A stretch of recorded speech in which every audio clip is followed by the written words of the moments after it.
la chambre criminelle a rendu son verdict ce matin et en coupant la poire quasiment en deux parce que on peut dire que le juge n'a pas suivi le parquet dans son réquisitoire, dans sa totalité. Parce qu'il semblerait que les doutes émis par le parquet sur le viol ont été confirmés par le juge aujourd'hui. Parce que le juge a montré qu'il doute sur les éléments constitutifs de l'infraction de viol ou bien les preuves ne sont pas avérées. Voilà pourquoi, si c'est le cas pour le doute, comme on dit en droit, le doute profite à l'accusé. Donc le doute a profité à M. Ousmane Sonko. Voilà quoi, il a été acquitté. Bon, sur le deuxième chef d'inculpation, ou sur la deuxième accusation, concernant les menaces de mort, le tribunal a jugé aussi que cette infraction aussi, il n'a pas vu l'établissement ou le bien fondé de cette infraction. Voilà pourquoi aussi il a écarté. Et il a retenu le troisième chef d'inculpation qui consiste à la corruption de la jeunesse et entré en voie de condamnation sur la base de l'article 324 du code pénal à son alinéa 2 et sa complicité Ndeye Khady Ndiaye aussi. Elle a pris la même peine que M. Ousmane Sonko. C'est ce qu'on appelle en droit l'empreinte de criminalité. Voilà, c'est lorsque la peine encourue par l'auteur principal a contaminé la même peine, a été aussi appliquée par le complice. Bon, à l'issue de ce qu'on dit, on peut dire d'emblée que, bon, si est-ce que le droit a été dit, bon, relativement, on peut dire que, relativement, je dis, parce que chacun des parties peut se prévaloir, peut-être que le droit est dit ou n'a pas dit. Mais je dis que le juge, quasiment, je peux dire le juge, on peut lui accorder la présomption de bonne foi qu'il a fait un usage vraiment d'être impartial dans cette procédure-là. Voilà. Et comme on dit, un système judiciaire n'est jamais parfait parce qu'il y a derrière des hommes qui l'animent. Mais il y a plus de peur que le mal. Et dans cette affaire, on peut dire que c'est le parquet qui a sauvé la dame Adji Sarr. Parce que n'eût été le dernier chef d'inculpation retenu par le parquet lors de son réquisitoire, qui consiste à l'infraction de la corruption de la jeunesse, là, M. Ousmane Sonko serait aujourd'hui acquitté totalement. Mais bon sang, bon, voilà, c'est la justice. Tout le temps, bon, on ne sait pas parfois quelles seraient actuellement les péripéties après les verdicts. Voilà, tout est bon. Aussi, M. Ousmane Sonko, s'il a des droits aussi à faire valoir, ses avocats, ils peuvent attaquer la décision ou je ne sais pas comment ils vont faire peut-être pour donner à M. Sonko ses chances sur le plan judiciaire. Si on s'en tient aux dispositions de l'article 316 du Code de procédure pénale, on peut dire que le mandat d'arrêt est incorporé même dans la décision. Parce que dans cette disposition, il est dit qu'en cas de... si le contumace se rend volontairement, c'est-à-dire se constitue plusieurs, ou bien s'il est arrêté. Donc la loi a posé des règles, soit il va se rendre ou bien s'il est arrêté. Donc si on dit que, la loi dit que s'il est arrêté, on peut tirer la conséquence selon laquelle donc le mandat d'arrêt est dans la décision. Cela va de soi.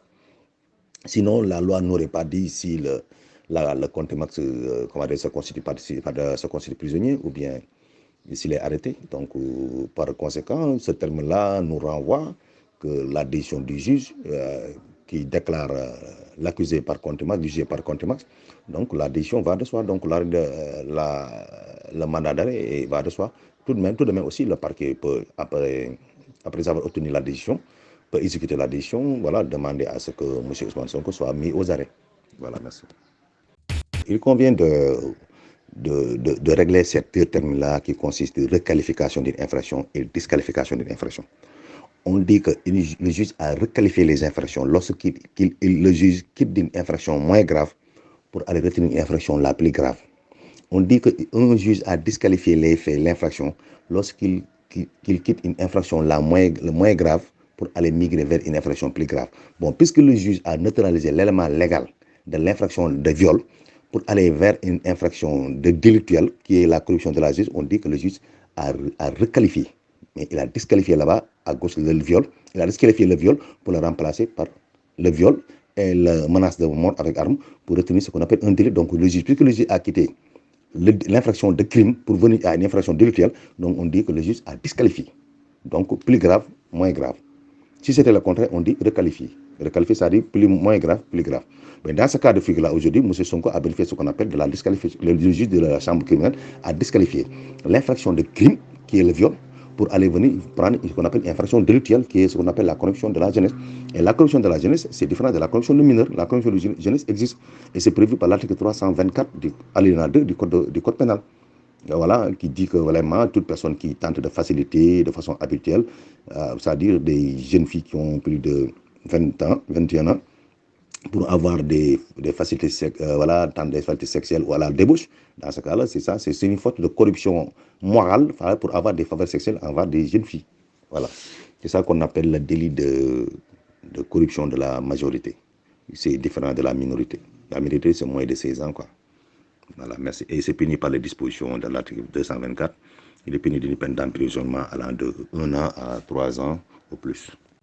Les Khadia et Ousmane Sonko, ils ont partagé la même conséquence de droit dans cette affaire-là, au regard du verdict prononcé par la chambre criminelle. Mais à la seule différence que Ndeye Khady Ndiaye, elle était là durant toute la procédure. Et vous vous rappelez l'audience d'identification qui est à la veille.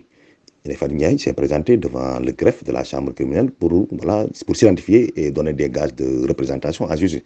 Ousmane Sonko, lui, il n'a pas satisfait à cette obligation légale. Bon, deuxièmement aussi, le jour du procès, tout le monde a vu que Ndeye Khady Ndiaye était là toute la durée du procès. Il s'est présenté et après il est rentré tranquillement. Et le jour aussi du délibéré de la chambre, il était là encore. Mais la seule chose, le seul dénominateur commun entre Ndeye Khady Ndiaye et Ousmane Sonko, c'est qu'ils ont partagé la même condamnation pénale. C'est-à-dire le juge a reconnu Ousmane Sonko comme auteur principal et Ndeye Khady Ndiaye comme son complice. Voilà pourquoi ils ont partagé la même peine, ce qu'on appelle empreinte de criminalité. L'empreinte de criminalité, c'est lorsque l'auteur principal prend prend une peine de tel, son complice prend aussi la même peine. Mais à la seule différence, c'est le dénominateur qu'ils ont dit le faire. Ndeye Khady Ndiaye, lui, puisqu'il était là pendant toute la procédure, lui, elle n'a pas été jugée par contumace. Parce qu'elle était là. Donc, Ndeye Khady Ndiaye peut interjeter appel. Mais par contre, M. Ousmane Sonko, puisqu'il n'a pas comparu ni à l'audience préliminaire, ni au jour du procès, donc le juge a accepté par contumace à son égard. Par voie de conséquent, sur la base de l'article 313, M. Sonko ne peut pas interjeter appel. L'appel est fermé pour lui. Donc tout ce qu'il va faire, c'est de faire valoir ce que dit la loi, se constituer prisonnier et venir acquiescer la décision ou bien demander à ce que le procès soit repris. Ou bien, voilà, il va purger sa peine si le procureur décerne ce qu'on appelle un mandat d'arrêt. Je vous remercie.